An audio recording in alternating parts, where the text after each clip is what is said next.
I'm an artist and writer, and I'm currently Professor of Art in the Public Sphere, Centre for Post-Digital Cultures, here at Coventry University. Well, not actually here, because I'm not actually there. I'm in Northampton, but you get the idea. Previously, I was Head of Contemporary Art Practice at the Royal College of Art, and my research is concerned with the potential of art as a political tool through its role as a form of opinion formation in the public domain. And that's what I'm sort of going to be talking about today. I'm founding editor of Art in the Public Sphere journal, which we founded in 2009. And from 2005 to 2018, I was an artist in the Three Art Collective with Dave Beach and Andy Hewitt. And in 2018, myself and Andy Hewitt devised the Partisan Social Club, intending it to be a contingent collective with people coming and going, subject to each specific project. The materials of our work as PSC, the Partisan Social Club, as in the Free Art Collective, includes politics, collectivity and action, developed in the context of the histories, theories and practices of art. Exhibitions, there's a few exhibitions, include the Istanbul Biennale, the Liverpool Biennale, BAC Utrecht, Wise Arts Cambridge, Smart Project Space Amsterdam and the ICA London.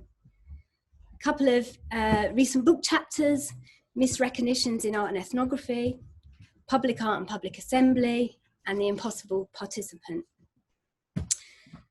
Right, so I haven't got that long today, and I want to try and talk about a number of ideas that have evolved through my practice and through my engagement with public sphere theory. So I'm going to do this through a number of cuts. I suppose I'm aiming at a type of montage of practice, writing and ideas. I prefer not to talk you through each art project. I am going to say a bit about a couple.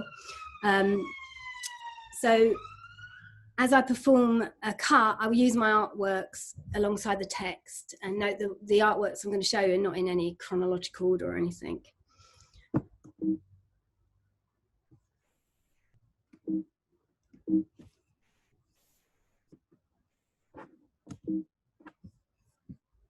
Sorry, I just can't seem to, right.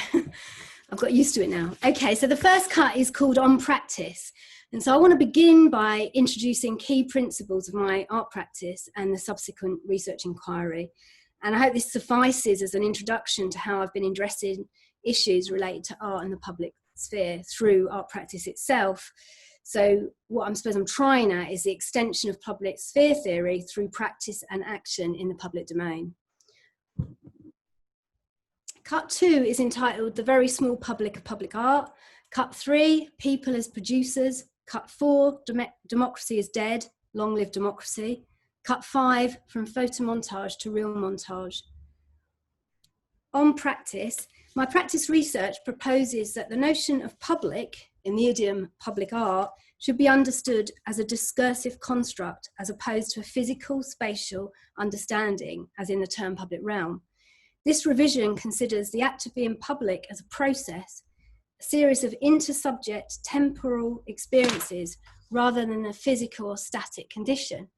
This helps expand art's role from an autonomous field of exhibition making into a position of publishing, thereby recognising art as a contributor to collective opinion formation.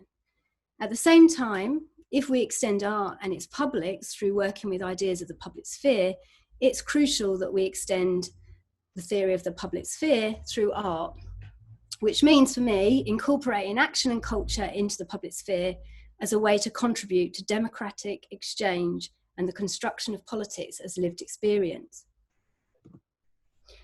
So this is the public sphere diagram as I have it.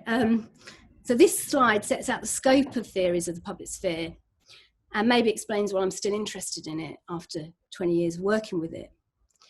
And in the late 80s, Jürgen Habermas's account of the bourgeois public sphere was translated into English. And into the early noughties as well, there were a gang of people looking at it, from W.J.T. Mitchell, Rosalind Deutsch, Simon Sheikh, Oliver Marchart, Paul O'Neill, Mick Wilson, and us as the Free Art Collective. Initially, I was interested in the problem of the limits of the articulation of public in public art and practice mashing it up with ideas of the spectator or onlooker that we get from, say, conceptual art, prevalent in the work of art and language. I'm thinking of their text, Painting by Mouth, where they introduce spectator A and B. Joseph Kassouf's engagement with language through his work entitled 1 and 3 Chairs, where he presents 3 versions of a chair, the chair itself, a photograph of the chair, and a dictionary definition of the chair. But as I become more engaged with public sphere theory, it led to me thinking about the potential it might provide for a new way to describe or even do art and politics. If we consider artworks to be published, as I've said before, as a consequence of being exhibited or made public, then we can understand art as part of the process of opinion reformation, thus contributing to a wider reflection upon art's social function. The shift from exhibition to publishing also redefines art's ontology from unique objects in spaces to published multiples that circulate within publics. Engaging with public sphere theory can provide us with an alternative version of contemporary art and politics. This shift has the added advantage of explaining within the same expanded terms both the politics of pictorial art and the politics of recent developments in art after the social turn. I should say something about now, I suppose, the theory of the bourgeois public sphere. It's a term commonly confused or used, as you saw from one of my early slides, in place of the terms public space or the public realm. And it means in between public and private. The historical bourgeois public sphere is generally thought of as civil society. It's what we might know as civil society. And the totality of voluntary, civic and social organisations and institutions. According to Habermas's account, the bourgeois public sphere is where a collective opinion formation takes place, which can challenge oppressive state bureaucracy as well as capital. Collective opinion formation operates as a shared force to monitor the decisions made by the state and the market. A type of united view by a particular group of individuals can persuade the state and the market to reconsider its actions and policies. To enable collective opinion formation, individuals require public forums, arenas of communal interaction where people meet together and discuss the deeds of the state and the market. This can take place in any space, private, for example, in Armenia during the 90s, public sphere took place in the kitchen. Commercial, the coffee house, as we know that from the classic bourgeois public sphere, or public, the city square. As long as a collection of individuals are present, declaring their opinions on current affairs, in Habermas's ideal, citizens discuss issues rationally in order to arrive at a consensus that satisfies the public good. Individuals are required to put aside their private interests in order to think altruistically about the needs of all. Decisions are anticipated to be arrived at for the public good. Habermas' version of the public sphere has since been criticised and developed by other scholars. A desire to think about what the theory of public sphere means in a contemporary and pluralistic context has meant the introduction of expanded versions of the public sphere, thankfully. The exclusion of women has been contested by Fraser. New class antagonisms and race issues are deliberated by Benabib. The public sphere is extended by the efforts of various aggrieved and excluded counter-publics by Michael Warner. And Habermas has also been criticised for developing a conceptual framework of the public sphere that is both idealistic and overly rationalistic. I believe action and culture have been rejected, marginalised, or are missing from previous theories of the public sphere. Beach, Hewitt and myself are currently working on a new book entitled The Public Sphere Must Fall, Art and its Publics in the Age of COVID and Black Lives Matter. Black Lives Matter indicates another way in which the concept of the bourgeois public sphere has fouled and must be revisited. In Habermas's account of the bourgeois public sphere, the body is unmarked and universal. The body is suppressed in the conception of the bourgeois public sphere, and therefore the ways in which the bodies of women and people of colour impacts on their ability to participate in the public sphere is not addressed. These problems are pushed to their limits when we consider the way in which Black Lives Matter have created a black public sphere in response to the combination of 1, the public killings of black men and women, 2, the use of video as witness to the killings, And 3, the use of social media to build a political movement. Fidelity to Black Lives Matter means that theories of the public sphere should no longer ignore the body or assume the unmarked body of its participants. And what's more, Black Lives Matter demonstrates the potential of culture for politics. We evidence that culture and action, for example, toppling statues, are vital to the contemporary public sphere, and therefore that the theory of the public sphere must change. All the materials and formats that I've been working with and decisions within the art practice are connected to the public sphere theory as politics. So we see the works as published events. The events are actions in the world photographed to be published to secondary audiences. I work collectively as a way of undermining ideas of sole authorship, as well as to demonstrate my commitment to working together. Beach, Hutchison and Timberlake, in their short book entitled The Rules of Engagement, explain that, quote, collectivizing within art is a challenge to perceived individual authorship, and also acknowledges the social organization of art. They say, collective art practice is always a strategic way to challenge the actualism of authorial discourses in art, and that collectively produces a transcendent subjectivity. The collective becomes a subject in its own right.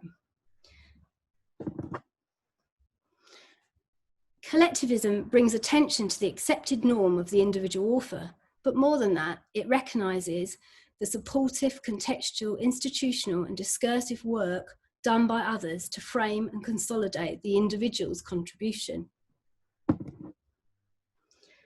We use text in the tradition of conceptual art so that we play with the idea, as I've said, of the reader of art as well as the viewer of art. By putting our bodies in action alongside a text, we try to interrupt the semological readings of artworks. I also put my body in the work to acknowledge my beliefs. I stand by the text, so my body becomes part of how I publish opinions. The body is reintroduced as more than language, more than the rational argument within public sphere theory. We try to use slogans. Admittedly, a slogan is hard to write. Slogans are a special sort of speech act which declares what the speaker wants, a way to call for change in the world, not merely to comment on it as it is. One of the ways that debate within a counter-public sphere leads to action is through political slogans. There is a history to be written of the slogan's descent from radical political agitation to advertising that would, no doubt, correspond the trajectory of Jürgen Habermas's debasement of the public sphere. Still, the slogan has always been a potent element of the counter-public sphere, whether chanted during a march or printed onto handheld banners. Slogans mobilise groups and ritualise their communal bonds by publicising their common interests, motives and beliefs. From the banners carried by the French Revolutionary Army, e.g. live free or die, to the slogans of the suffragette movement, votes for women, and the campaigning slogans used today, no blood for oil, make poverty history, Black Lives Matter. Slogans call for individual action for collective goods. Slogans state collectively sanctioned actions, but in addition, they are also performative acts. They play a vital part in the formation and maintenance of protest and political action. Slogans ask for things to change. It's a common misconception today that slogans are authoritarian, illiberal, and restrictive. Stokely Carmichael would never have used the slogan, "Black is beautiful," if he thought it simply stated a fact that we could understand without first changing ourselves and the world. The feminist slogan, "The person was political," likewise, would only make sense once feminism had transformed our understanding of each of its key words. If black is already universally understood as beautiful, then we do not need the slogan, "Black is beautiful." And if the person is already secured as political, then we do not need the slogan, "The person is political." Slogans do not describe the world, they call up a new world to take its place. Manifestos. The Free Art Collective wrote manifestos to be shared and read out aloud as what we began to call spoken choirs. The manifestos were always a rewrite from an existing manifesto text.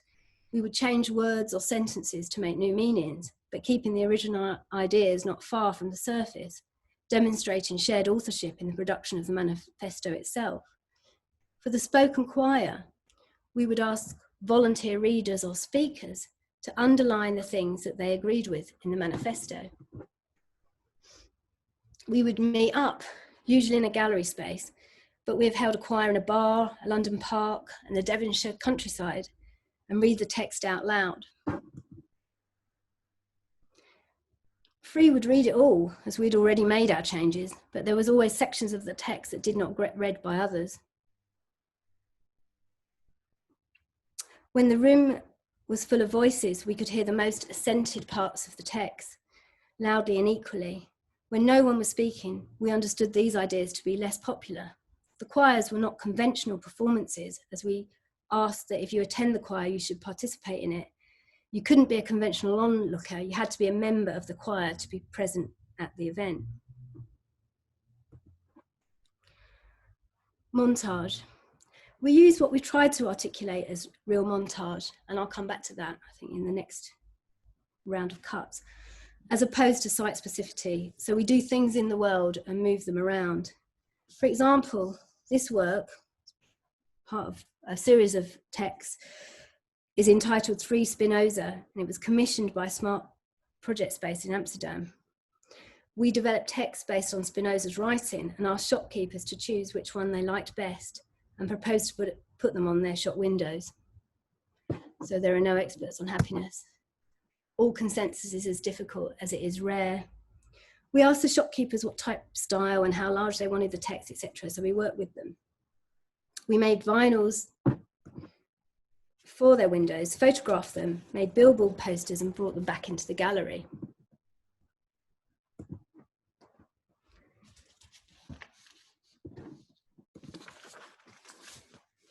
We made 1,000 balloons with the same slogans and tasked visitors to choose which one they agreed with and take it away with them back into the world.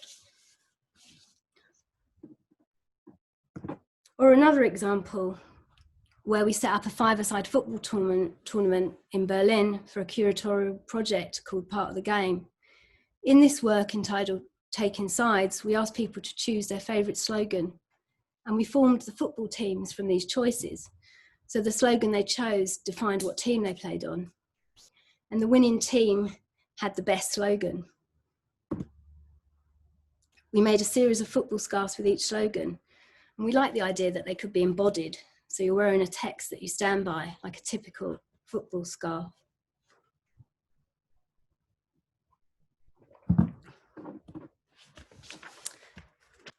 Cut 2, the very small public of public art.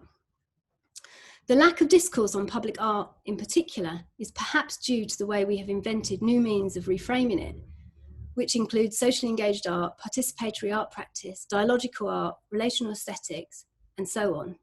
These practices and terms depart from the modernist version of the public artwork, which was central to public art's first incarnation, whereby artworks placed outside were closely derived from an artist's studio practice, for example, sculptures by Henry Moore or Barbara Hepworth and Philip King.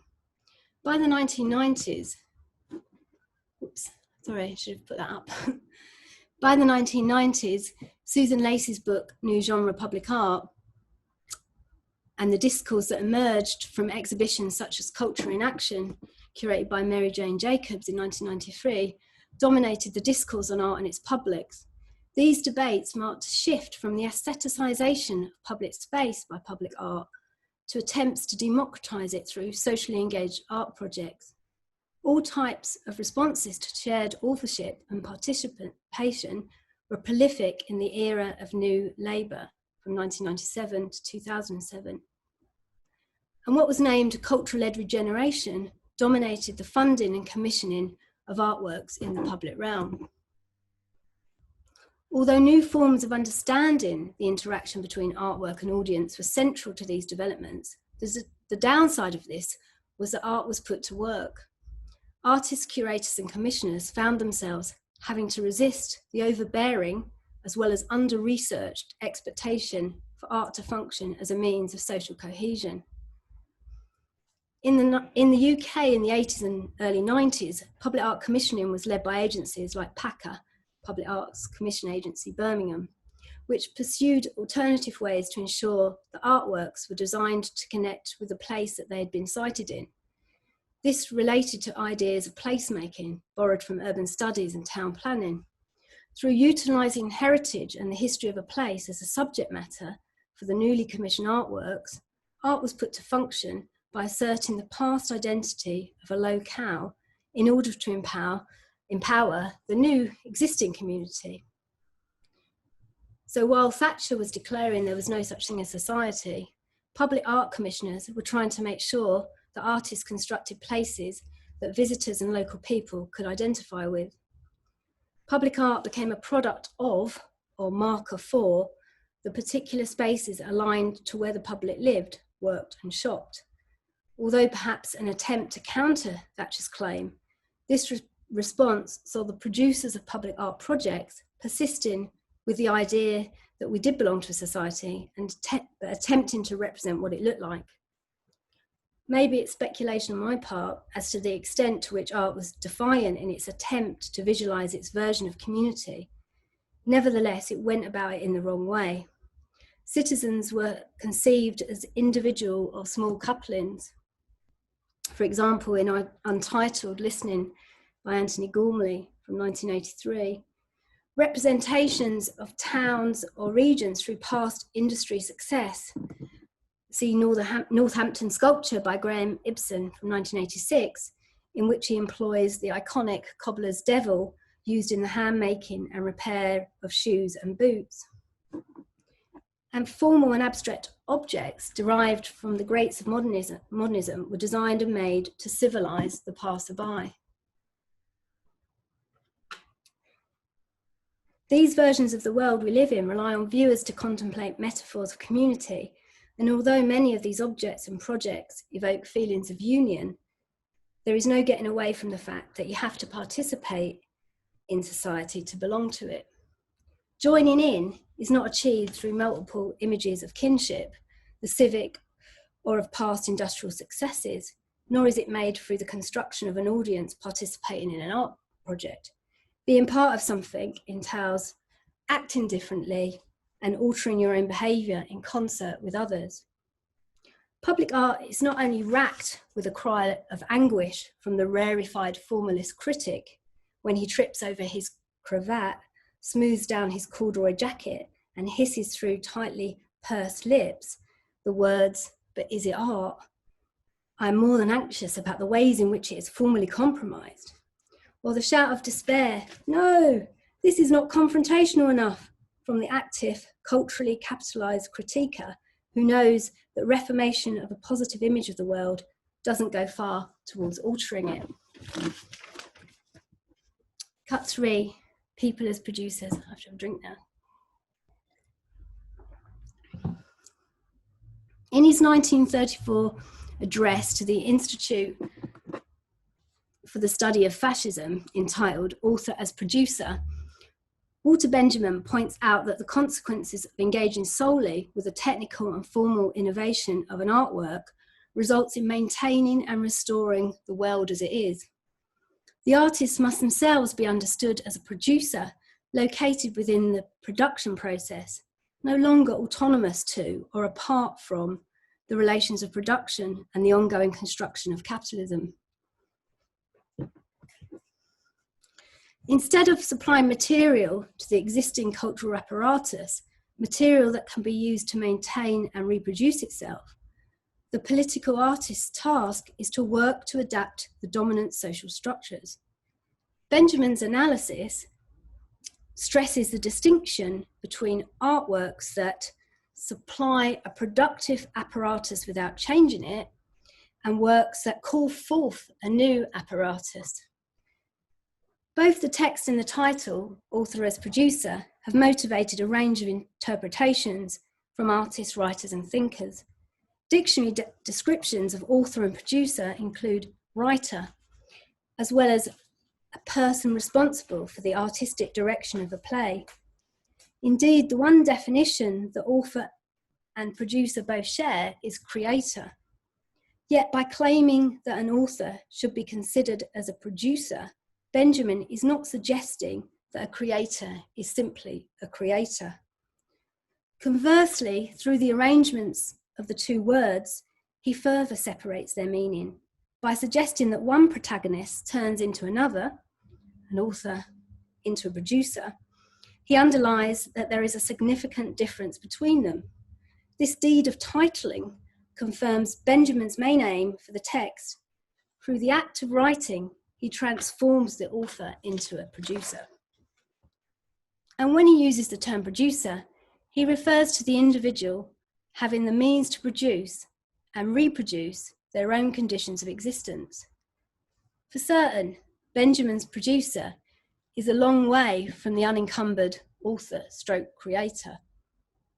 Roland Barthes also explores the function of the author in his essay, The Death of the Author, in which Barthes analyses the way in which meaning is produced and understood through the construction of a work of literature or an artifact.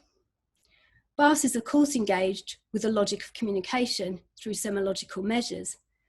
Essentially, Barthes is interested in how meaning is produced, what he calls the text. Barthes proposes that meaning is constructed in the relationship between the viewer, the context, and the object or artifact. It is through this triangulation of points that a reading or a text is produced. For Barthes, meaning in the artwork is activated by knowledge from outside of it.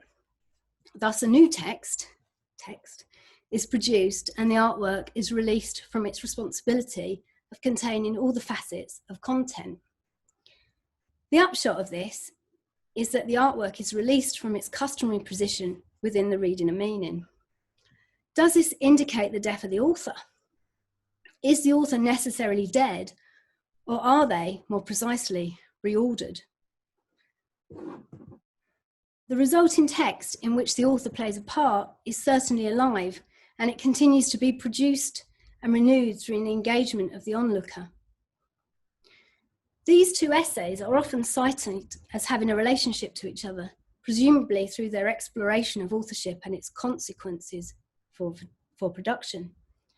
Barthes is concerned with the production of meaning, freeing the artwork from the author's logic, allowing it to be transformed in each new rearrangement of viewer, history, and context. In this way, Barthes allows a work of art to be autonomous from the intent of its author, separating the identity of the author from the meaning in the artwork, and thus relegating the importance of the author within the process of artistic production. Benjamin's concern is with the author's agency. He believes that the author has some autonomy in shaping which readings are more likely than others, but does not seek a return to the 19th century notion of a self-possessed, omniscient author. Benjamin explores how the production of artworks through a particular type of authorship can enable us to alter the way we live. Barthes' theory of authorship allows us to understand the things we produce differently, to explore how we know these things and what they mean to us. Benjamin demands us to produce ourselves differently and inquires into how the formation of artworks can help us to do this. Barthes asks, what is it formed of? Encouraging the forming of a new text, which is independent from the author and owned by the viewer. Benjamin inquires, what is it doing? And further, how does the author's action alter the existing social apparatus? To ask what it is the author is doing, where has the author come from, and who do they think they are, is to question the elitism of every single author, not in the sense of their control over the meaning of any particular artifact, but more pertinently in their power to affect our everyday lives through the construction of cultural ideals.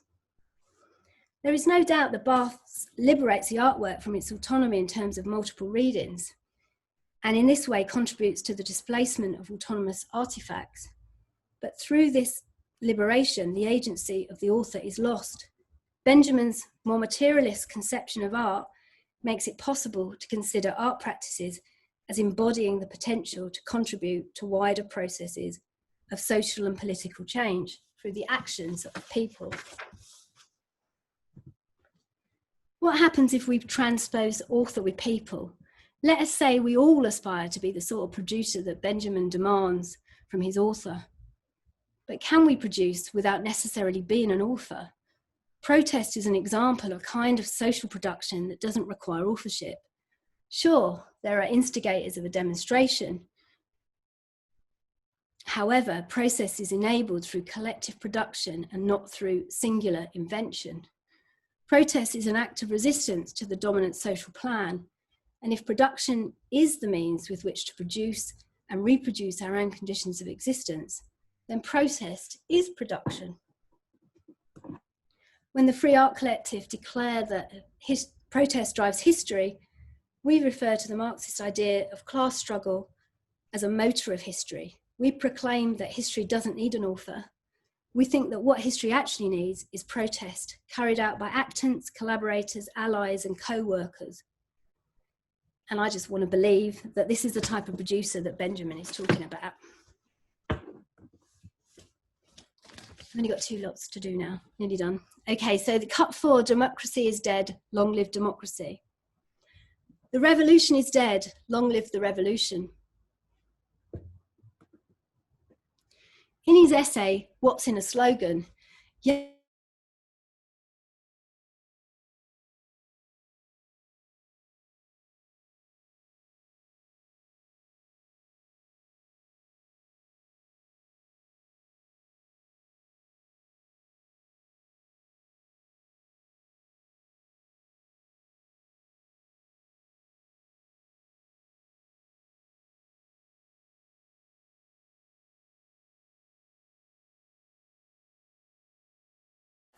And language as blunt instrument.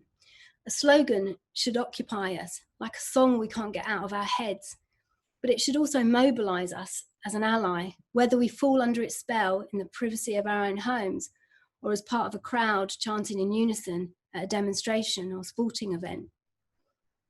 Although Marx himself had some misgivings about the pithy nature of a one-liner, he does not dismiss them altogether. Rather, as Majewski quotes, he says, he proposes that 19th century revolutionaries must be relentlessly self-critical.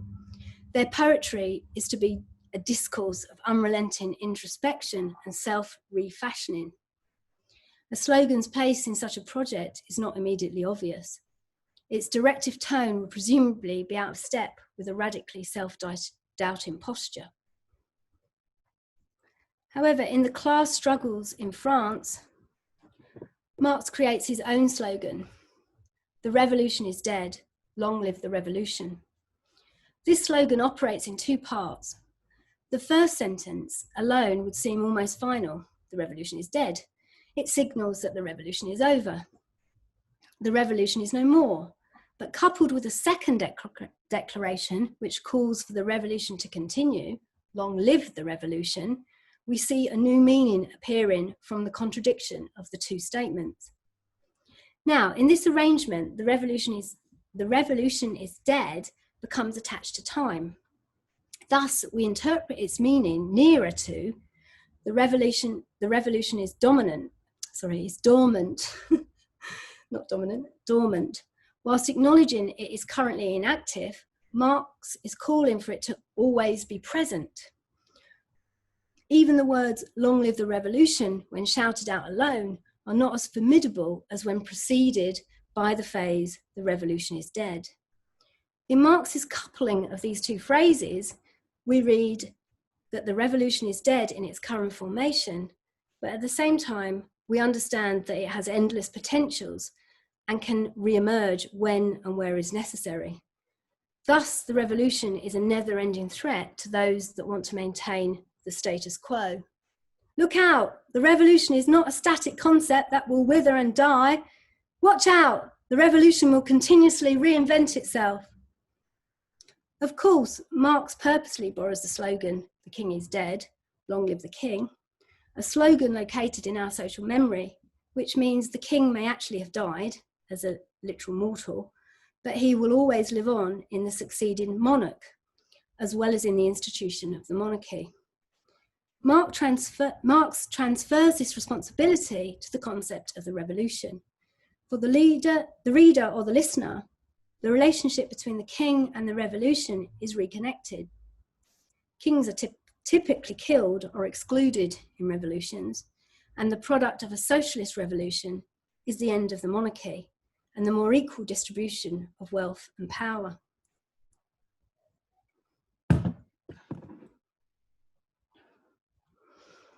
It can be argued that the slogan appears flawed when compared to the seriousness and completeness of a comprehensive text or a manifesto, but a slogan's potential for praxis should not be overlooked.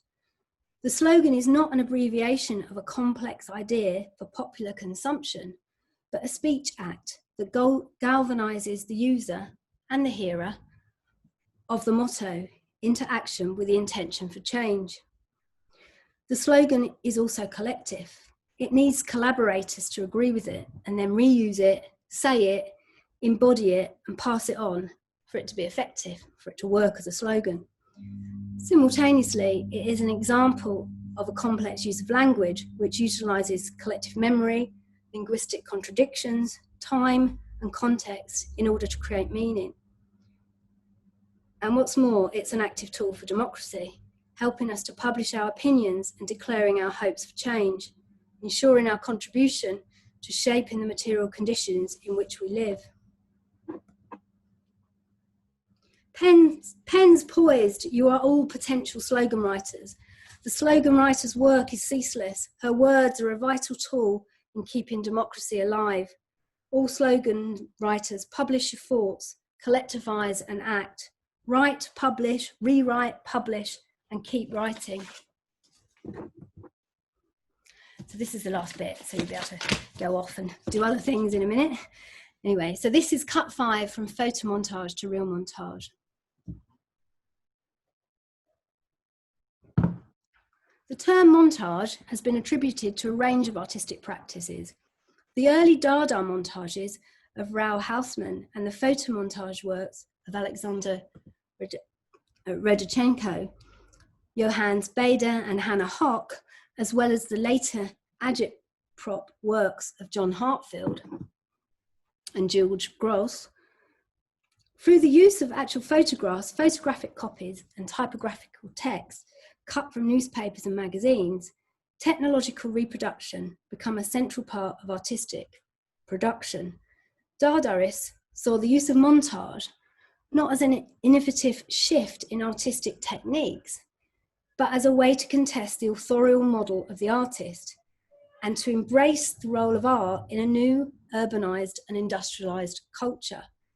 As Hannah Hock says, quote, "Our whole purpose was to integrate objects from the world of machines and industry into the world of art."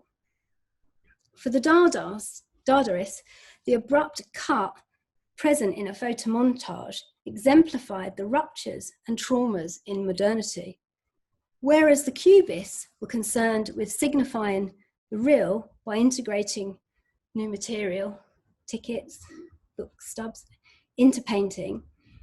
The procedure of photomontage called forth a new world. It broke up the possibility of a static historical moment captured in an image and replaced linear perspective with a type of slashed up narrative.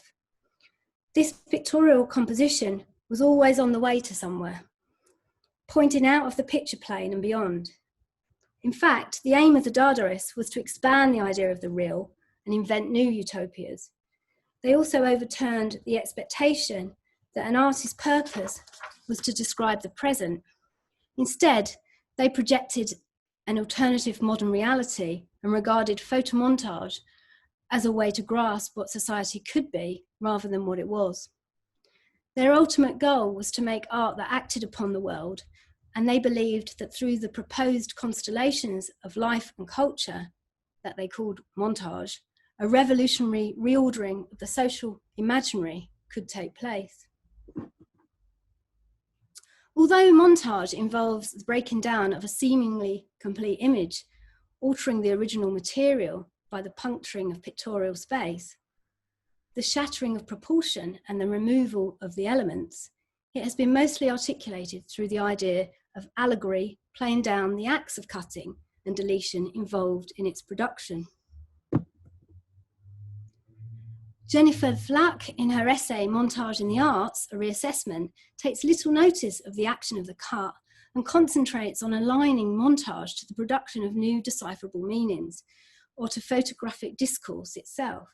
She says, quote, "Indeed, the introduction of photography as a discourse fragment into artistic form does not strip it of all meaning. On the contrary, it invests it with new significance. It has become available for an infinity of messages, just like a letter is available to form, in association with other letters, an infinity of words." Hital Starell's account of a cut seems acceptable, almost typical. However, what she achieves through this definition is to place the emphasis on the join. Here, the fusion of separate film shots into the production of a new form is advanced. This privileges the meaning produced by the new union rather than the action of the cut.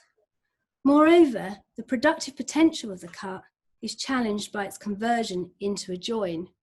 And she says, quote, "A cut is a cinematic term. It separates two shots. It also joins two shots. It is a device that constructs cinematic space and time and articulates different elements into a new form." So for Starell, a repair supplants the cut. The cut term repair signifies the meaning that is produced by a new alliance of separate parts.